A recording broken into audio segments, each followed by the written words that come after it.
चलो शुरुआत कर रहे हैं हम लोग डी ब्लॉक चैप्टर के लेक्चर नंबर 4 का, जिसमें आज हम लोग पढ़ेंगे, ठीक है, भौतिक गुणों में ही कणन एंथैल्पी किसे कहते हैं, ऑक्सीकरण अवस्था क्या है और चुंबकीय गुण डी ब्लॉक तत्वों का क्या है।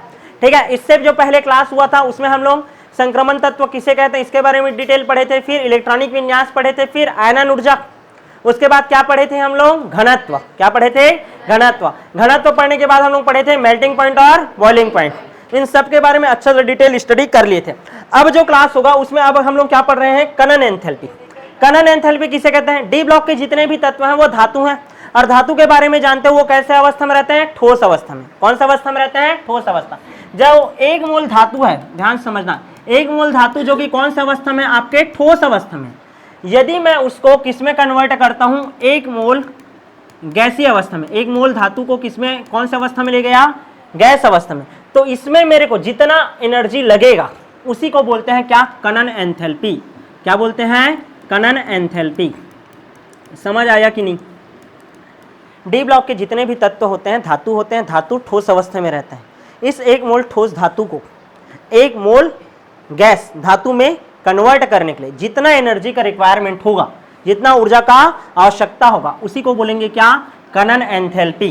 क्या बोलते हैं, कणन एंथैल्पी। चूंकि जितने भी धातु होते हैं वो धातु क्या बनाते हैं, धात्विक बंध बनाते हैं। क्या बनाते हैं, धात्विक बंध। क्या, धात्विक बंध। और धात्विक बंध कैसा बंध है, एक प्रबल बंध है। कैसा बंध है, प्रबल बंध। तो इस प्रबल बंध को तोड़ करके धातु, ध्यान से समझना, तभी तो कौन सा अवस्था में लाओगे तुम लोग, गैस अवस्था। कणन एंथैल्पी का मान भी क्या होगा, ज्यादा। क्या होगा, ज्यादा। तो सब बात का एक बात, जितने भी डी ब्लॉक के तत्व हैं इनके कणन एंथैल्पी का मान क्या होता है, बहुत ही ज्यादा उच्च होता है। क्या होता है, उच्च। रीजन क्या बोलोगे, धात्विक बंध। क्या बोलोगे, धात्विक बंध। कोई अपवाद नहीं। क्लियर है, यहां तक समझ आया कि नहीं।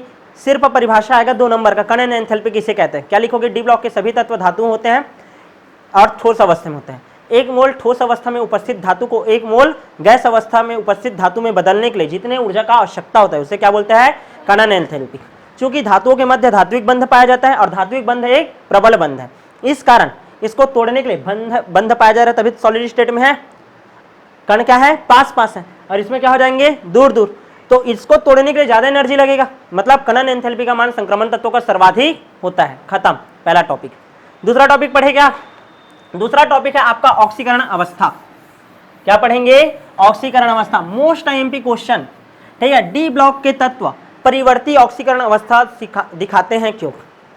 डी ब्लॉक के तत्व परिवर्ती ऑक्सीकरण अवस्था दिखाते हैं। क्या दिखाते हैं, परिवर्ती ऑक्सीकरण अवस्था, variable oxidation state, variable oxidation state दिखाते हैं। जैसे देखो, धातु जो भी रहता था, ध्यान समझना, धातु हलीना की रब से फरियाद, पहला ग्रुप है क्या, ये धातु है, क्षारीय धातु, रब से फरियाद, बेटा मांगे कार स्कूटर बाप राजी, क्षारीय मृदा धातु, ये भी धातु है। इसका क्या होता था, +1, सब का +1 एक ही दिखाता है। इन सब का क्या होता था, +2। क्या होता था, +2।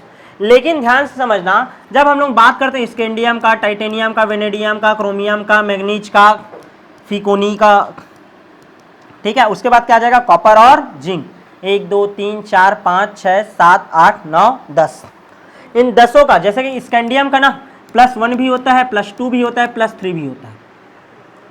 मतलब ऑक्सीकरण अवस्था क्या होता है, एक से ज्यादा।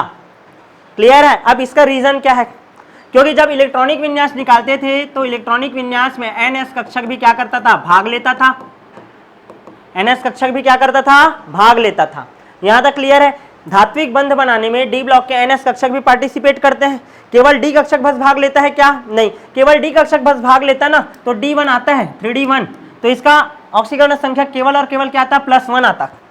लेकिन तुमको पता है कि जब तुम लोग स्कैंडियम का इलेक्ट्रॉनिक विन्यास निकालते हो, निकालो जी, इलेक्ट्रॉनिक विन्यास निकालो, चलो, इसका आएगा क्या, 3D1 4S2, इसका क्या आता है 3D2 4S2, इसका क्या आता है 3D3 4S2, इसका क्या आता है 3D5 4S1, इसका क्या आता है 3D5 4S2, इसका क्या आता है 3D6 4S2, इसका क्या आता है 3D7 4S कितना आएगा 2, इसका कितना आ जाएगा 3d8 4s2, इसका 3d10 4s1 और इसका क्या आता है 3d10 4s2।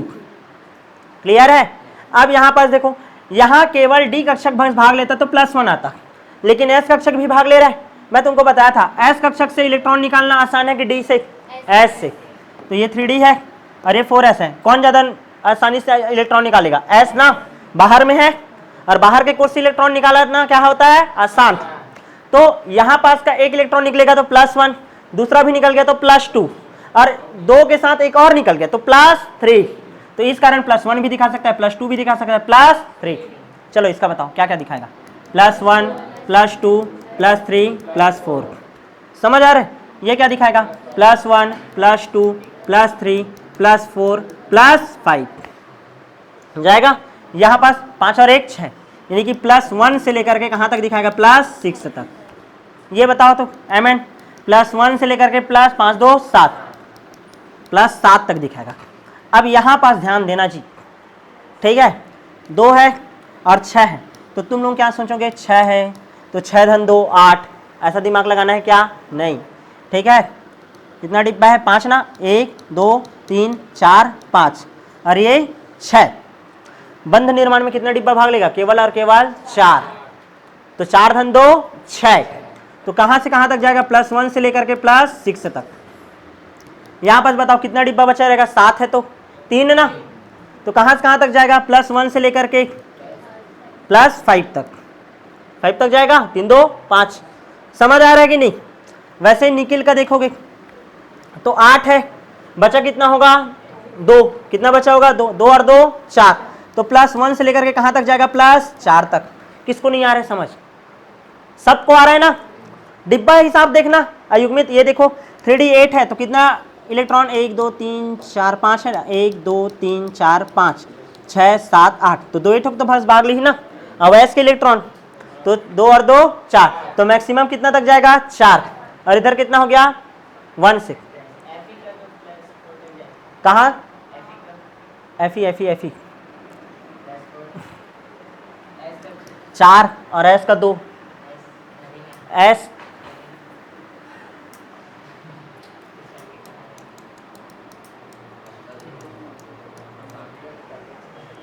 ठीक। चलो आगे बढ़े। क्लियर है? अरे किसी का डाउट थोड़ी है, नहीं है ना? आप ठीक है, नहीं आएगा समझ बाद में पूछ लेना। यहां तक क्लियर है? कॉपर का देखो और जिंक का देखो। कॉपर और जिंक आईएमपी है ना, कॉपर और zinc 4s1 3d10 3d10। Copper एक इलेक्ट्रॉन यहां का त्यागा +1, पूरा कंप्लीट है। उसके बाद और ज्यादा त्यागेगा क्योंकि अपवाद वाला है तो +2। क्या हो गया? +2। लेकिन जिंक जो रहता है ना 4s2 3d10, कोई भी हालत में इस 2 के अलावा किसी, ये पूरी तरीके से पूरी है, इलेक्ट्रॉन निकालना चाहेगा क्या? नहीं। तो केवल और केवल क्या दिखाएगा? +2। मतलब कॉपर +1 भी दिखा सकता है और +2 भी दिखा सकता है, लेकिन जिंक का केवल और केवल क्या दिखाता है? +2। दिमाग में छपा कि नहीं? तो क्या लिखोगे?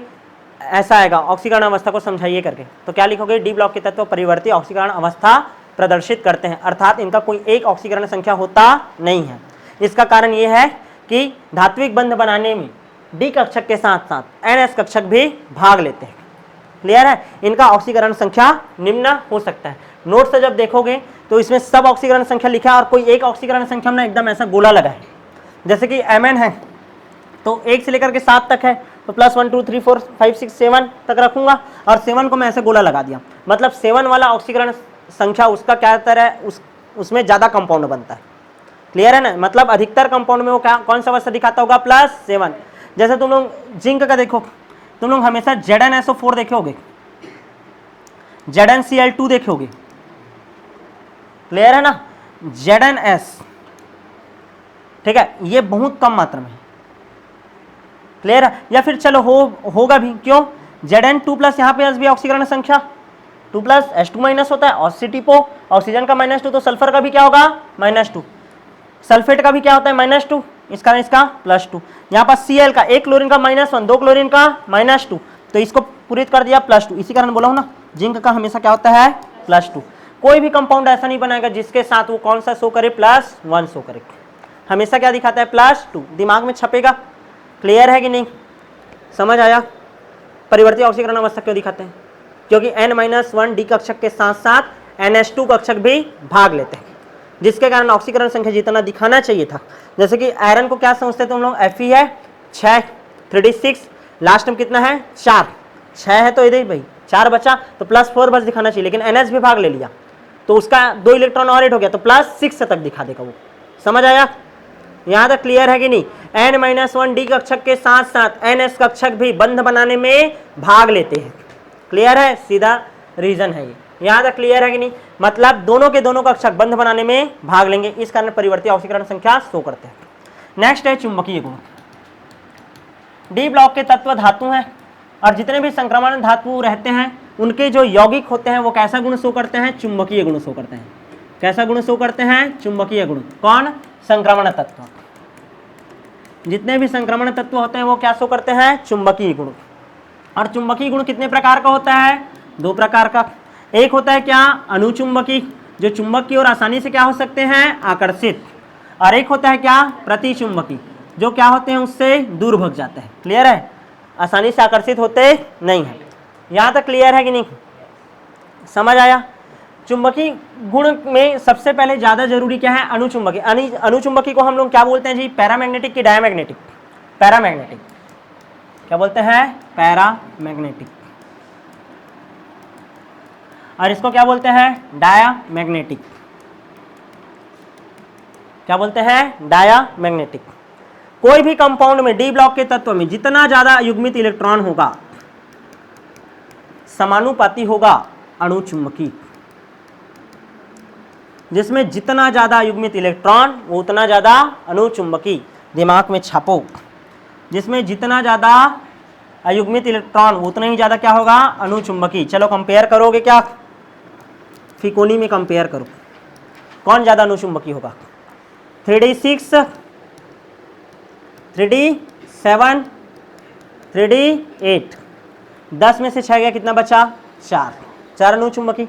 10 में से 7 गया कितना, 3, 8, 10 में से 8 गया 2। जिसको समझ नहीं आता डिब्बा बनाना ऐसे, कितना डिब्बा रहता है, 5, 1, 2, 3, 4, 5 और ये 6। कितना ठोक बचा युग्मित इलेक्ट्रॉन, 4। ये लिख दिया। इसमें 7 है, कितना बचा, 3। क्लियर है, 8 है, कितना बचा, 2। क्लियर है, ऐसे करके भी निकालना। अयुग्मित इलेक्ट्रॉन की संख्या सबसे ज्यादा किस में है, Fe में। तो सबसे ज्यादा अणुचुंबकी कौन होगा। क्लियर है, इसी कारण देखना लोहा आसानी से चुंबक की ओर आकर्षित होता है। क्लियर है, क्योंकि उसमें अयुग्मित इलेक्ट्रॉनों की संख्या सबसे ज्यादा है, सबसे ज्यादा है।